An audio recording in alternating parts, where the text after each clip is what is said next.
Pauline's mentor. When Pauline and I decided we wanted to work on a project, we weren't quite sure where to go, so we talked about our mutual interests, and I got to learn a lot about her throughout the process. Pauline is kind and smart, was a great worker, and I had a really good time working with her. Caitlin. Okay, so I'm Pauline. My Caitlin is Caitlin Hutton, and she works in the statistics field at web.com in Austin. She has 2 dogs. One is a puppy, and one she has like had for a lot of years, so she's really.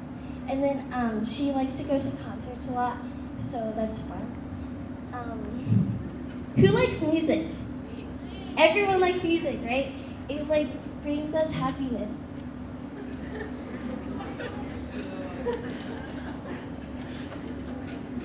So we decided to use lyrics to, okay, so I was interested in coding when I first started, and so I learned how to code in R using DataCamp, and I used it to analyze lyrics from Genius, and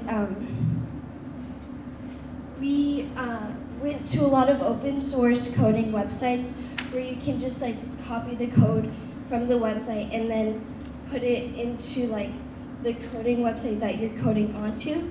So that is how like we got everything together. And then we scraped the lyrics from Genius, and because we had a lot of setbacks, we used Shakir's lyrics, and yeah.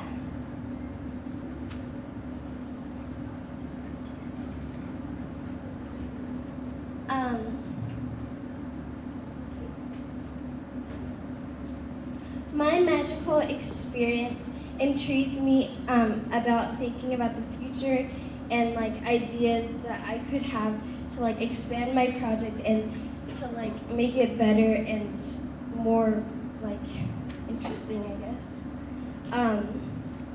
I guess what I learned about my project is that it's a really good way to like learn about an artist and to like look at them in a more human way, because like you actually see what they're saying and stuff. And then you can also compare artists from different countries by their lyrics. It's kind of interesting because like a lot of the time they're talking about the same exact thing, except just in different languages. So it's a good way to like unite everyone. So yeah, thank you for listening.